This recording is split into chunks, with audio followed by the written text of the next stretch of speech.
Good evening, everybody, and welcome to the Milwaukie Poetry Series reading tonight. I am Tom Hogan, and thank you for being here. Standard time does make a difference, doesn't it? In terms of how dark it is, and when it gets dark and when it gets light. But thank you for being here. So we know that there are a lot of things that are demands on our time, and you're choosing to spend the evening here with us and with Carlos, hearing a great poet. So I want to welcome those people that are logged in on our live stream. So thank you very much for doing that. The same to you is that there are a lot of things that are demands on our time. So thank you for logging in and joining us tonight. We're going to have a reading with Carlos, which is going to go about 40 minutes. Then there will be a question and answer. So prepare your questions as we go along. And then Carlos is going to end the event with a final poem. So that's how we will proceed tonight. And I want to make several thanks. So it's appropriate to do that. And I want to thank, firstly, the city of Milwaukie, because we're in our 19th season, and they have been supportive of us from the beginning. So we owe a big debt to the city of Milwaukie, and it's very nice to see that kind of support from the city council and the mayor. Secondly, thank you to the Ledding Library. So we have been at the Ledding Library from the beginning. We're now here. This is the new. This building is 5 years old. I still kind of talk about it as if it's the new library, but it feels like the new library because at the old library, we were over at the Pond House, a little to the east, to my left, your right. And that was a lovely venue, but we needed more space. So we now have much more space. And this library, as you know, have you had a chance to walk through the library? If you haven't, it's a joy, but it fits the footprint a lot better. So it's 1 story, where the previous library was 2 stories. And so thanks to the Ledding Library. Finally, thirdly, thanks to the Milwaukie Poetry Series Committee. We do have a committee, and Kristen is here, and my lovely wife, Jane. So can we give the committee a hand? The two of us are standing, so as you know, you need to have a group working on something for it to happen. And finally, tonight, our tech person, we call him the magician. He's back here, Josh Reynolds. He is the one that is making it. He is the one that's making us look good and making it happen. So thank you, Josh. I want to say a couple of things about some events that are coming up. And we do have a flyer for the series, which is over here. Please take 1 or 2, especially if you have someplace that you think you could put it up. That would be just wonderful. Kristen is showing you what they are. We do have a broadside of one of Carlos's poems, and I think she's handed one out to everybody. So that is also something we do. I also want to have us welcome the Oregon Poet Laureate Emerita, who is sitting right down here to my right in the first row here, Pauline Peterson. Thank you for everything that you do and have contributed to the cultural life of us here. It's much appreciated. An event coming up, the next event coming up is this Sunday, and we have our fall reading. Our fall reading features Bill Siverley and Kathy Kane as the featured readers. Then we will have an open mic, and the event is here Sunday afternoon, 3 o'clock, 3 to 4:30 here. So hope you can join us. We will have it will be on Zoom as well. And I should say that these readings will be on the Ledding Library YouTube site. So it takes about a week, perhaps, to get this up, but they should be up about then. Well, I've been looking forward to this. I always love to hear Carlos read. Noted poet and translator, Carlos Reyes, is a 3-time finalist for the National Poetry Series. A is in This is the 17th volume. Recent choice from two pockets, poetry. The Empty Chairs of February, The Four Hinges of the World. His translations, Osage Elegy, Poems de l'amour et locura, Poems of Love and Madness. He is the author of a prose memoir, the selected translation, Keys to the World. Forthcoming poetry this year, Cottage, Stories from the West of Ireland Before, and The Blue Hour into the Journey's Eye, selected poems. Take a look at that. He's been a Yaddo Fellow, a fellow at the Fundació Valparaiso in Spain, at the Heinrich Ball College in Ireland, and at CAMAC, Center for the Arts, in France. He's been poet in residence at Joshua Tree National Park, the Sitka Island Institute in Sitka, Alaska, Acadia National Park, Devil's Tower National Monument. Those are all great places. And Ketochin Park, National Park. He lives in Portland, Oregon, and he says, at the foot of Mount Tabor, a dormant volcano. I thought that word dormant, that just struck me as, that just stuck out when I read this. So would you join me in welcoming our poet tonight, Carlos Reyes. Carlos.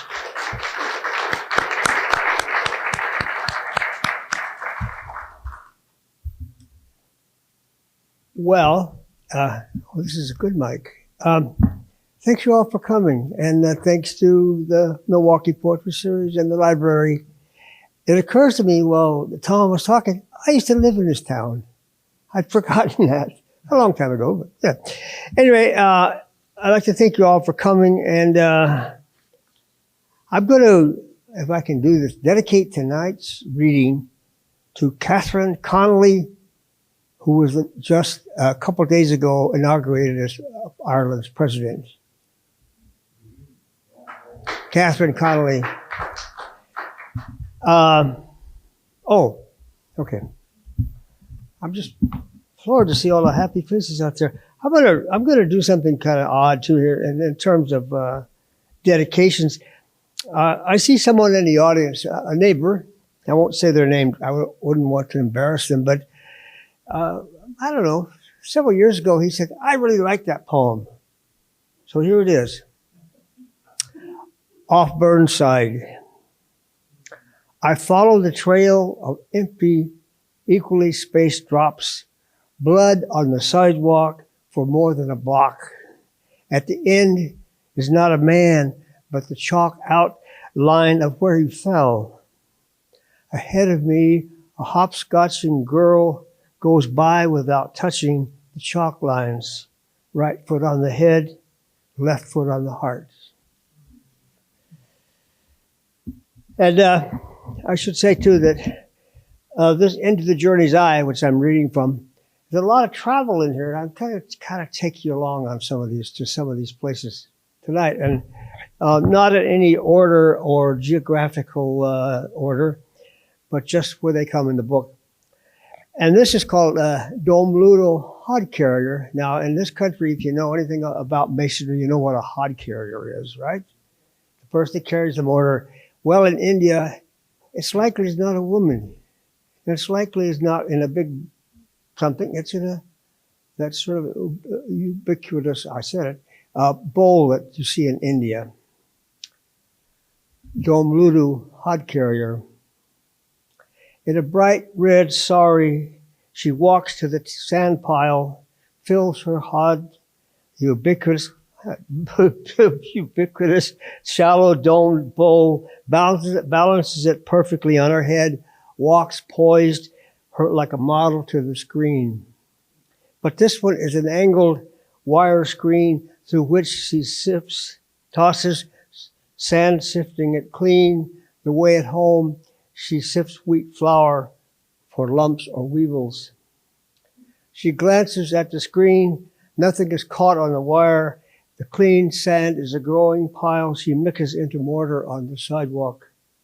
She works cement into the sand with the short hoe with the same diligence and grace she uses when she makes dough for chupates in her kitchen.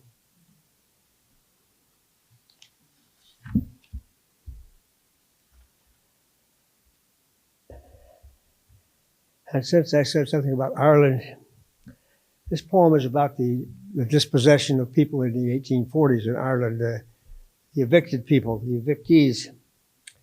It's called The Tenants of the World.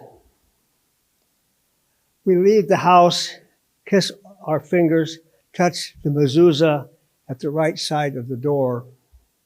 During the evictions, the man of the house, before it was knocked, planted a kiss on the doorpost. Each passing family member kissed tips of fingers, traced the outline of the missing mezuzah.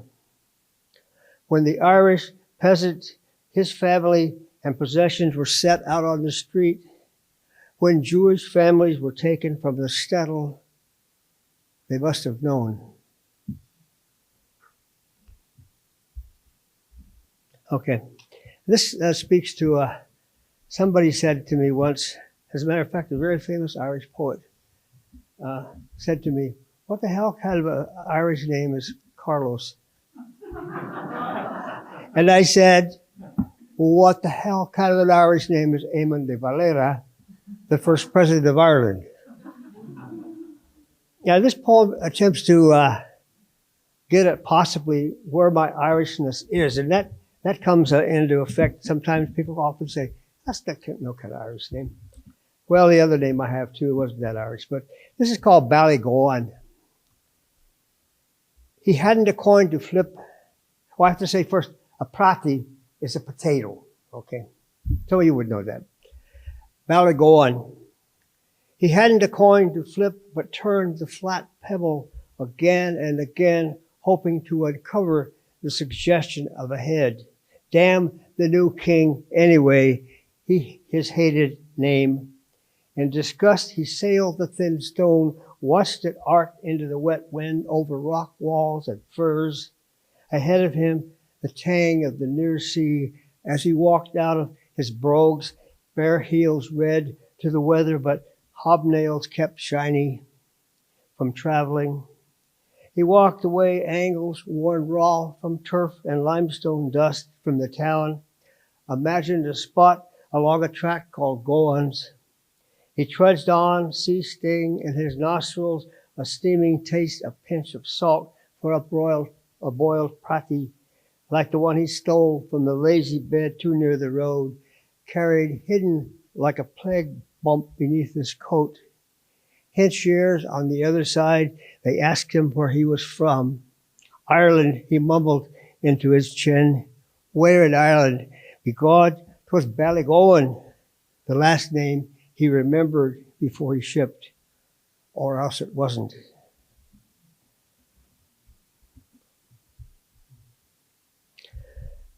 Well, this one takes place in France, and I don't know.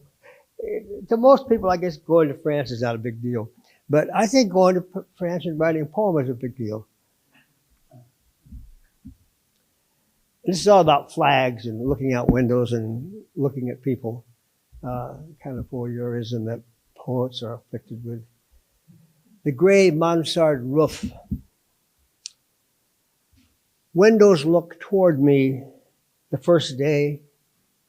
From one hangs a French flag. I watch the window where daily the flags change. The second day's flag is exotic, New Zealand's Southern Cross. As my morning coffee cools each morning, as my morning cools, as my coffee cools each morning, I hope to see the flag draper begin to imagine hanging the flags, a beautiful Parisian. A face peeks from behind today's the American flag. Then a white hand appears, then takes down the stars and stripes, replaces it with a white flag, shakes it out like a tablecloth. In return, I semaphore with a large white handkerchief. The white flag disappears. She replaces it with a star and crescent. I leave my post at the window, go down 7 flights of stairs to the Turkish Sidewalk Cafe, order a cafe au lait, pretend I'm reading American in Paris. It's titled Visible from the Street. I drape my white kerchief like a flag over the back of the table's only empty chair.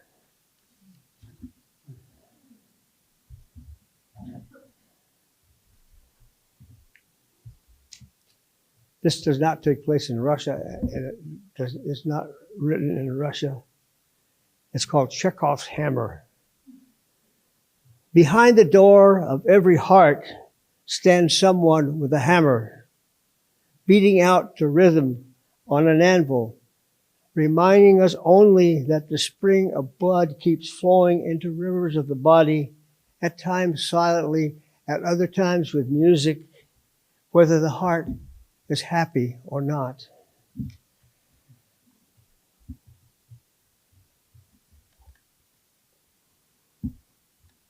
Excuse me.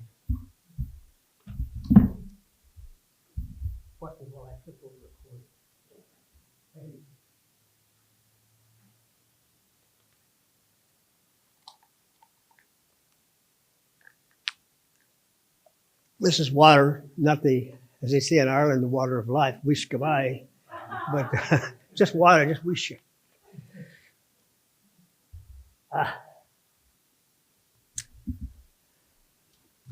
I like it. I think you guys like it. I'm just looking out trying to make sure that sometimes you look over at an audience and you kind of wonder what they're doing there, and they kind of wonder what you're doing there, and you're trying to get some sense of whether or not they're really listening, or they would rather be somewhere else, or they're watching a ball game or something. So I think, I like to say, I think looking over the audience, I think you like what you hear. And whether you do or not, it's okay.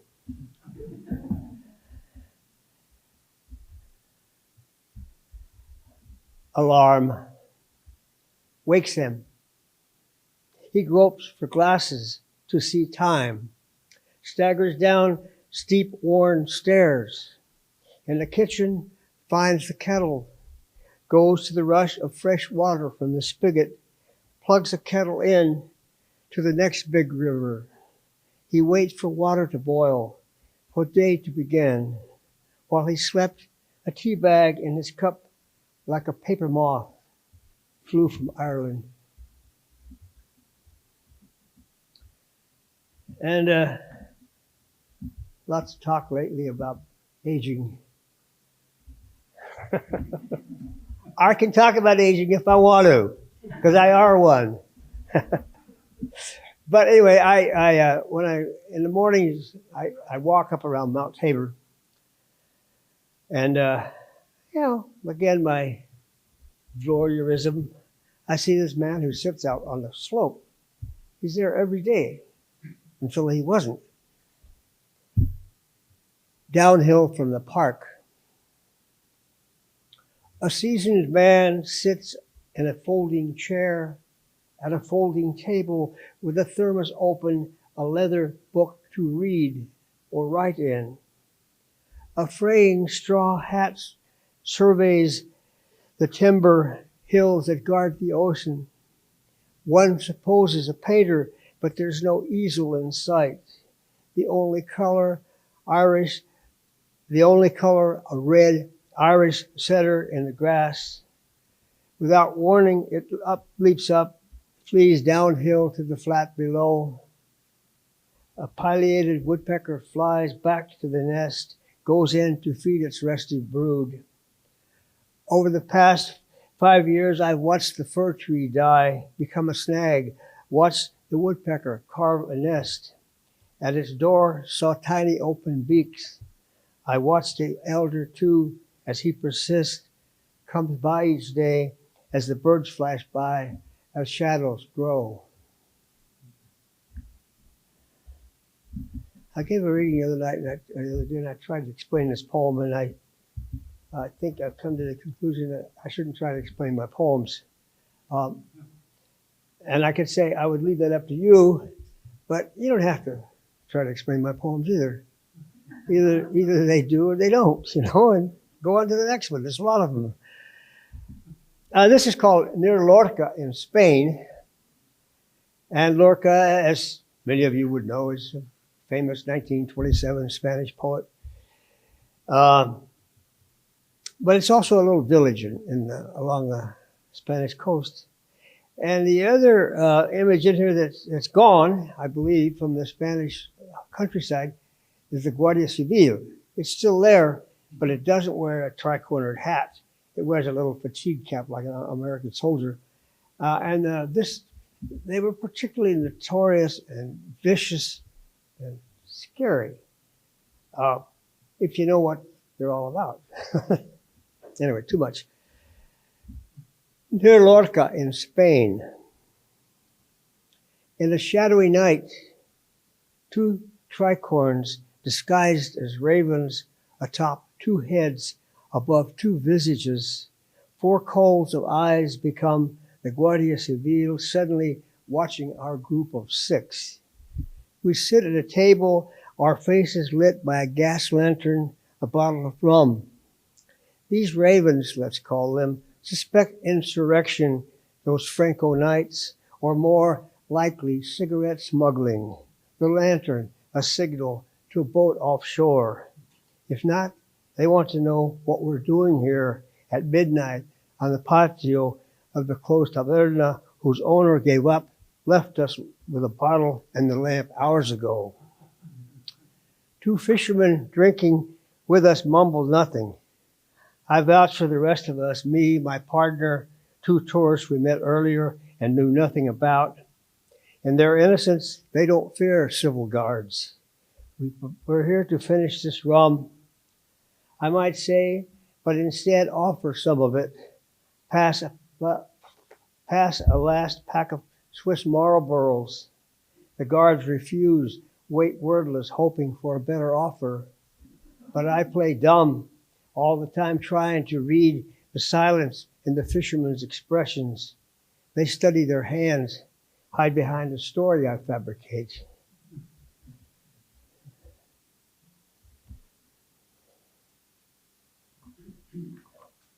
I like this poem about catching my pickpocket in Madrid, but I'm not going to read it. I like it too much.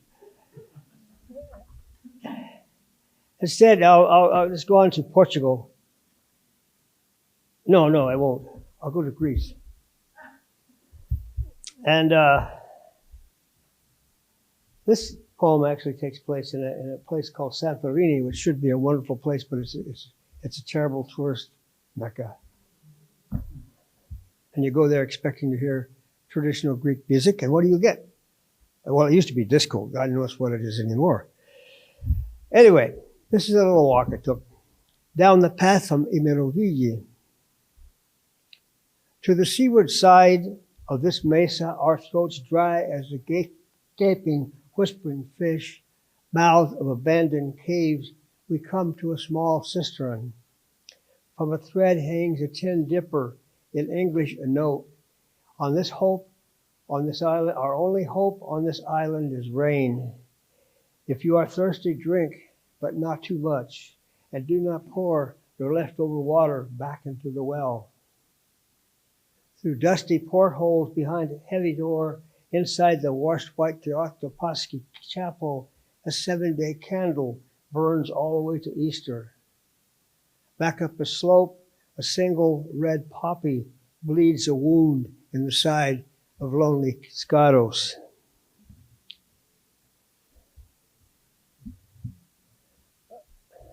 In about 1945, or thereabouts, I used to sell newspapers on a street corner. Pay 3 cents for them, you make 2 cents for every one you sell. Okay, and I wrote this poem. Actually, I wrote this poem in Sitka, Alaska. It just happened to be I was there, and on a Thursday, all the kids came out with the papers and went through all the places selling the papers. And it reminded me of everything that happened in my life in the 5th grade. Newsies. Every afternoon, a crowd of paper boys, heads together, punching each other's shoulders, comes down Sitka streets to hawk the Sentinel to passers-by, cars, shops. In 1945, I did the same in another city. Bought newspapers for 3 cents, sold them for 5 on the corner of the square. I fought for that corner, a spot gained through struggle, diligence, and time. With it came the rush hour dream. The motorist rolls down his window, hands me a bill. In a hurry to get home, says, keep the change. We made up headlines, catastrophes, tornado strikes Tulsa, hundreds dead. Anything to sell a paper. When the real headlines hit our world, war over, Enola Gray drops bombs on Hiroshima, nothing made up for could rival that. We stood speechless on our four corners of the world, saw our papers shredded into tornado of celebration, buried deep in our pockets, the copper heads of dead presidents.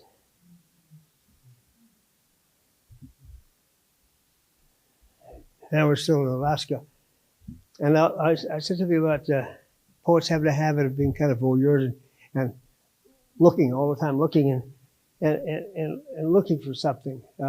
And sometimes I hate to say looking for a metaphor because that makes me sound literary in a way I'm not. But I had a little hike up in Alaska and I bumped into a metaphor. Carbon footprint.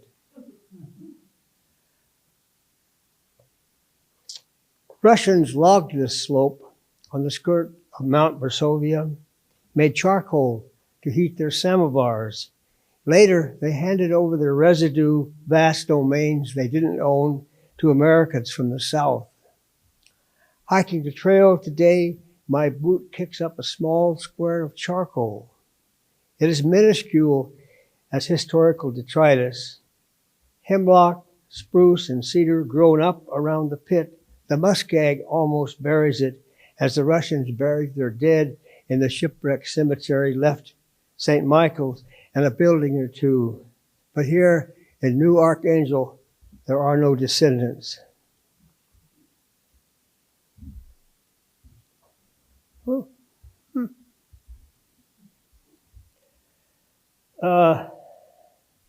There's a poem about my middle sister. And people always get confused. Well, you wouldn't because you don't know the story, but I have two sisters. One died in a plane crash in Alaska, and the other one just died. But I like this. And this is all stems, again, from looking for something to write about. Sitka, Alaska is an amazing place, as many of you know. But the hummingbirds there were unbelievable. You know, hundreds of hummingbirds, and if you were too late getting out to refill the feeder, they would literally attack you. But this is what I got out of the hummingbird. One of the hummingbirds that came to visit me, an unexpected visit. And there's a little epigraph here that says, on the first week in April, the rufous hummingbird visits Thimbleberry Bay. Helen finally tracks me down on the same ocean, but far north. She comes visiting on a day of first sun, then rain, then sun. She's been here before, though east in Wrangell. All day she's tried to catch my attention as I sneak into the dining room and watch. I'm sure it's her, but I don't want to startle her. She's come 1,000 miles on tiny, rapid wings. How fast her heart is beating, and mine too. At last I recognize her. She's glad to see me. How much better for her this new life. Her other was often not happy, but she never lost her spirit. As her daughter was seeding her ashes into an icy coastal stream, she showed once again her will, refused the river, flew away with the west wind. Fast beating heart, winged sister, welcome. I put honey out for you. This time I'll try not to frighten you. If it rains and clears, I'll look for you at the window.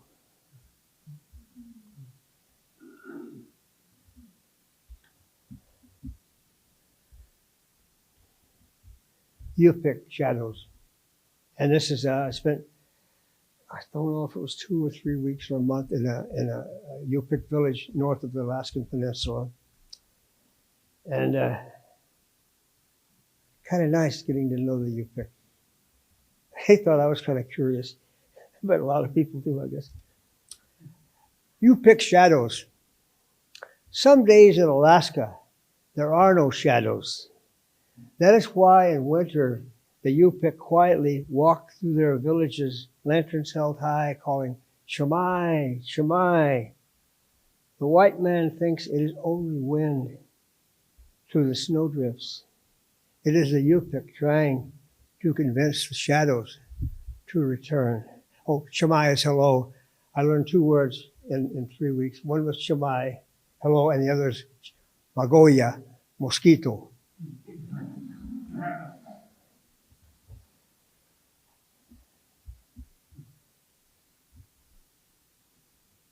This one takes place in the Andes, right around Quito, on the way to Lake Huicocha. The woven wooden strands are suddenly taut across the road. Whoever drives it, this car is new, and the road dead ends goes only to the lake. They stop us, then quickly drop the weak line long since discarded as a tether for goats, thin cords spliced and knotted together, abandoned quipus that might as well be spider webs sparkling in last hopeful sun rays, the day disappearing in Andean mist. Those who line the road stop us. Their temporary barricade lasts long enough for them, their hands clasped in supplication, to reach out for the driver to roll down the window, offer a few sucres, a pitiful and optional toll. But not long enough for the wind and rain, our consciences to spite us. As long as though we expected, instead of gentle hands outstretched, bandits from behind eucalyptus trees swarming out the potholed road to surround us. We quickly roll up our window, shield against the cold afternoon, the faces, prayerful hands, upturned palms that hold no more than the bubble of the world.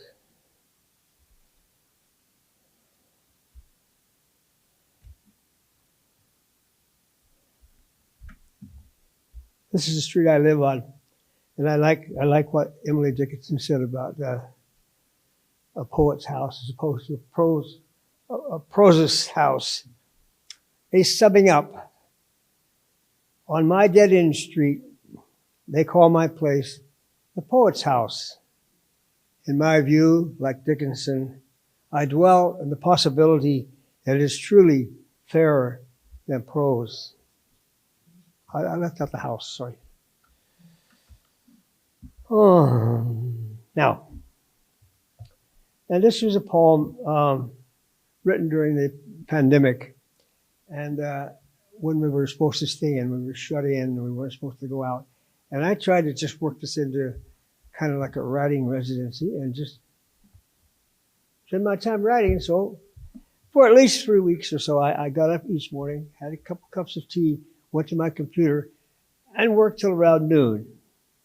Oh, it lasted for a while. It lasted long enough to get at least a little book out of it. This is called Now. Now we see how old gods walk behind new gods. A suitable distance. It's called social distancing now. The way things are, it no longer matters who is behind, who's ahead, but who is nearest. Something most democratic has invaded our lives, something more powerful than rank. It respects no other force, no other power the old, the new gods might have had. It swirls around the world, around us here at home, more powerful than Hurricane Atlas, but quieter. It barely whispers from the lungs its last breath, a ghost poised on my lips or yours, ready to jump. Okay. Now I'm going to read the poem could play church here, and you could read along on your own little broadsides.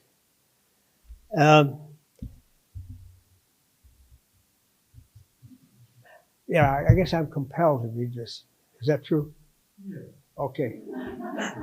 People would like that. There you have it. Because I had a poem that has a better, more of a happy ending. Anyway, this is called Lights in Darkest Nights. And it stemmed from being out on the ocean, being lost on the ocean a little bit. A lot. Lights in Darkest Nights. You are far offshore in your wooden boat. That the light you're expecting is doubled, doesn't match the description on the chart.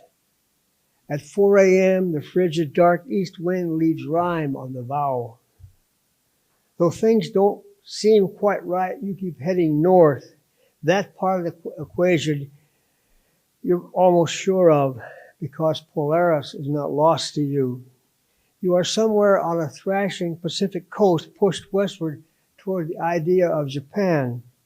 If you come about, aim for the double light. Before dawn, you will strike a long graphite line to starboard that begins to resolve into mouths of rivers, harbors, finally earthly dwellings, where some early riser lights a pitiful lamp you will not see. She looks west and sees a bobbing light still moving north. Rest assured that you are not lost to her or to your true self. That's the one you have. And this is what I was going to read, but I'll read it anyway. This has a more lyrical, happy kind of a feel to it. And, well, I think it's, whatever it is, it's here. It's called Two Cabins, Journal Entries.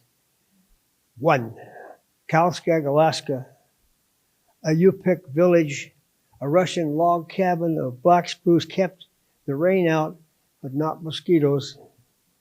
Doorless outhouse, a commanding view of the Kuskokwim River. Looking out over the Bering Sea at 11:45 p.m., hoping as the sun sets, inspiration might strike. What strikes? Mosquito bites. Not one, but many. A mosquito poem, not likely, no matter the exotic locale. And that's September 1982. And the second one, number 2, Misty Mount, Katahdin Mountain Park. This is in western Maryland, thank you. Western Maryland. Cabin 16, a cozy cabin hidden in the deep hardwood forest built of salvaged chestnut logs. Raindrops on a shingle roof of solitude, but not destroying solitude. Drops that fall as syllables and notes of music flowing off the eaves into poetry. 2:18. Now, thank you. Now, I think before you hop up, are you going to say this or I say this? I'm going to ask you for questions and all that kind of stuff, and then I have a final poem to leave with you to kind of close this all out as soon as I remember what I did with it. Kristen has the mic, Oh, and so if someone asks a question, wait for Kristen to get there because we'd like to get the question.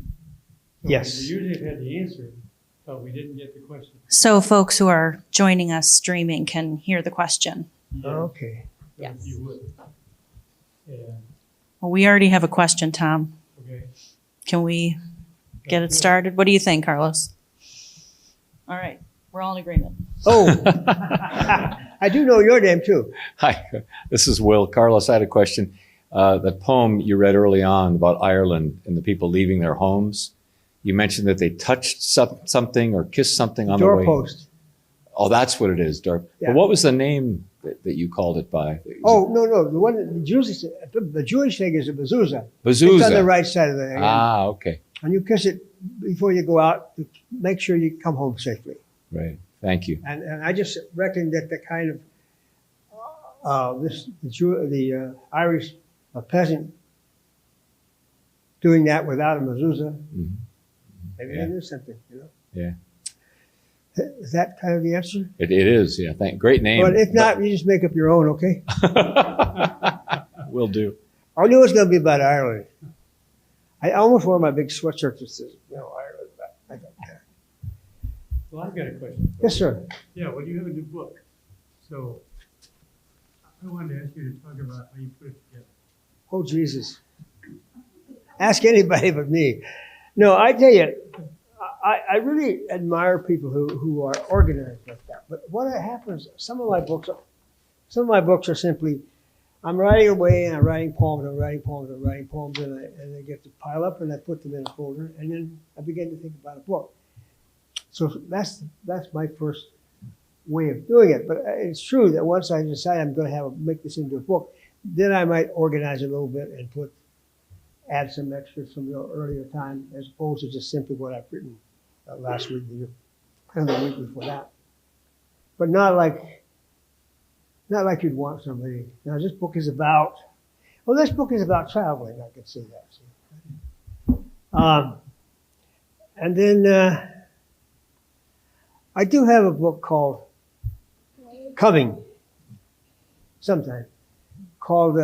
What Shelters Us. And it's all about where you might have lived or stayed or spent the night or camped out. So that has kind of a theme. But it's pretty, ask my wife.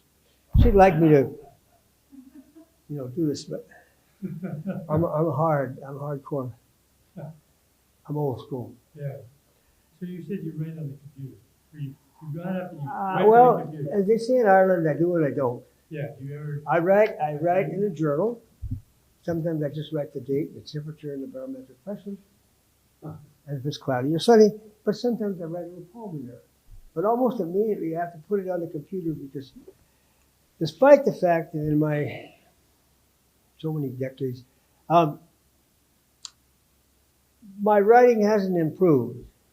It's gotten smaller, which means I can fit it into a smaller notebook.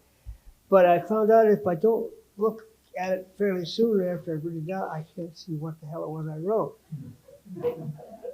And sometimes it comes out with interesting stuff, but sometimes it's like, what was this? But I'm trying to get it down, so I'm writing it really fast, and now I'm writing a little tiny writing, but often the end of a word is gone.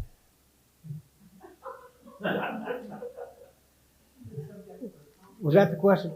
Yeah. Yes. No, I've long since not used a typewriter. It's too easy to type on a computer, but it's also dangerous. This happened to all of you. I know it's happened to all of you. You write something, and you look at it, and geez, I didn't say that. It wants to correct it. It wants to take my name and turn it into Cross.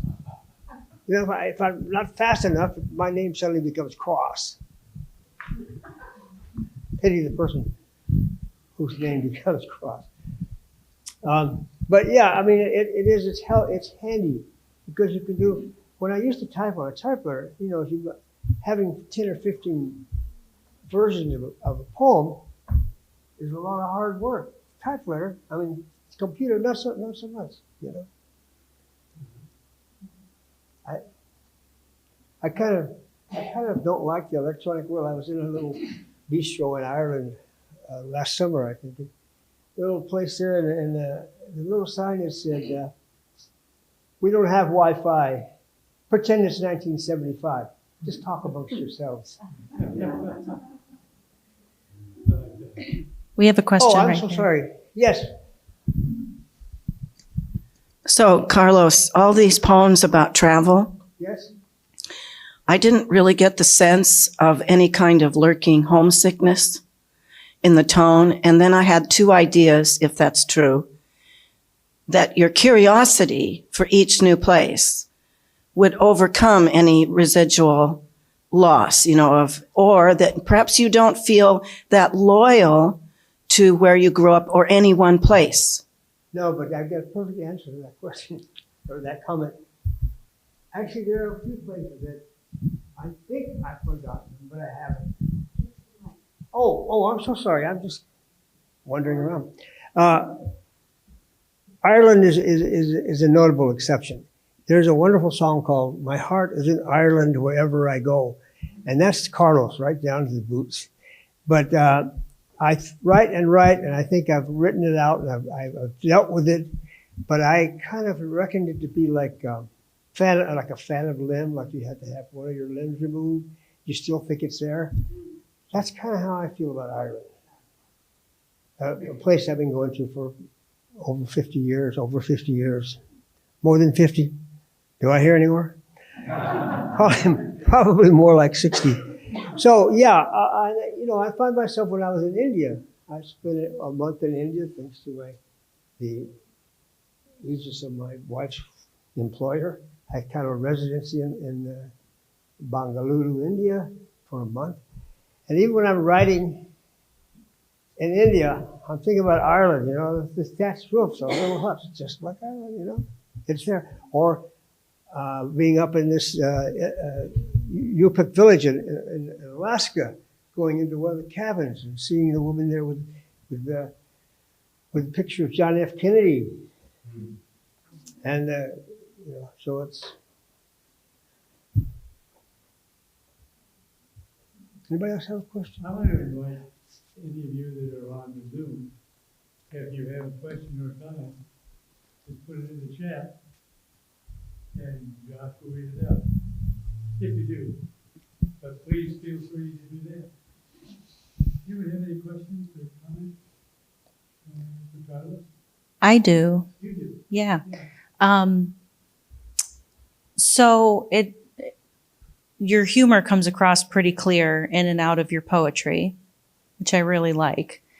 I was wondering, it seems like it's a way that you deal with a lot of different things in life. Humor as a way of coping, as a way of understanding the world.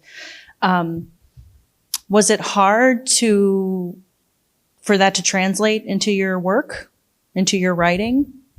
Some people I'm funny in person, but if I tried to write and be funny, it would not work. Oh, I don't try to be funny when I write. I think I try to be funny to kind of rescue the poems. Does that make sense? But, Billy Collins, Mr. Poetry, he's a stand-up comedian. And he said, I heard him say, I quit trying to be a serious poet because I wasn't getting anywhere. As soon as I started making jokes, wonderful. I try to make jokes, and sometimes they're not. Maybe I'm just the way I try to say it is funny. I didn't know I was doing that, but I think it's important. But I don't think of these things when I'm writing. What I'm writing, I'm involved with whatever language I'm involved with, and it may or not have to do with anything that you can put your finger on. And if I can... You can. Thank you. So do you have any particular spiritual connections that you use while you're writing or that inform your writing or your views? I try it every once in a while, but I don't think I'm a spiritual person. I don't know what you mean when you say spiritual, but you mean like religion or something? Well, I think it came to me when the poem about your sister and the hummingbird. It felt rather profound. Well, I'd like you to ask my sister that, but she's not here. So she couldn't answer. And I think she would laugh. She would laugh her ass off if she said, "You think this poem about you is spiritual?" Nah. Yeah, right. I don't know. I don't mean to make fun of your question, but No, it's okay. I don't think of myself that way. I'm hardly religious. I mean, you heard the little mezuzah thing? Oh yeah, I'm into that. But for years I used to I still tell people, I'm not religious, but my kids are.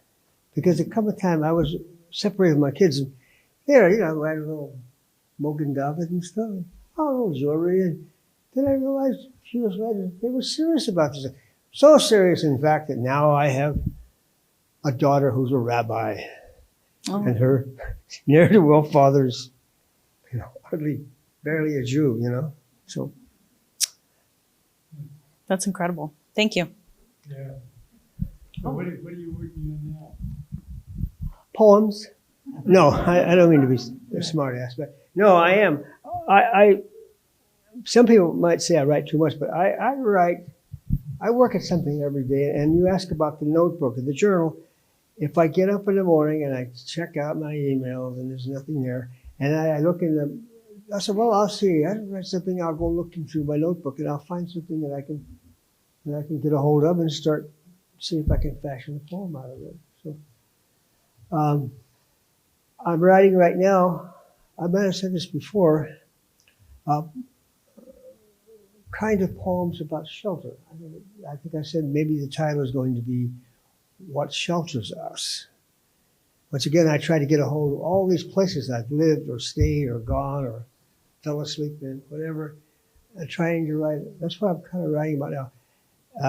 I'm trying to.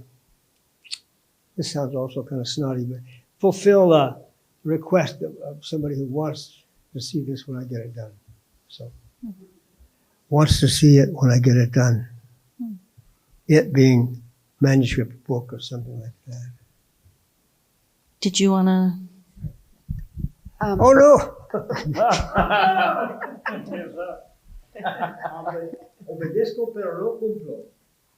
Earlier, Tom asked about the themes of how you put a manuscript together. And I just wanted to say that you do have some thematic books, like there's a book about Alaska and True. one about France and one about the pandemic, Lament for Us All. True. And so there are some books, and of late it's been more so than earlier, that he has done books that are thematic. And how would you know that? Thank you. Who are you to the poet? It's his lovely wife. The editor, yeah. So thank you. Yes. Does anyone have a final question for Carlos before he reads final poem and ending the event? I can't find a poem I meant to read, but of course I found a poem. And I have a little poem here about when I was just a wee child. The FBI came to our house and it just tore it up. It scared my poor mom to death. She couldn't figure out what the hell was going on. And these guys, they went from the basement all the way to the ceiling, tearing pillows apart and just wreaking havoc. Black suits, badges. My father tries to explain it all to my mother. She never understands. Muffled voices in the basement, heavy boots walking over my head as the black suits go through the attic. Without explanation, they take the house apart. Dump drawers, strip beds, empty closets, rip boxes, tear open pillows, and an explosion of down, a spit of snow that covers everything.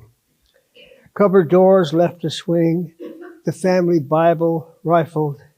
Like a prairie wind, they come and go, head uptown to my father's shop and pick him up. Forgery, they say. Hot checks. Thank you.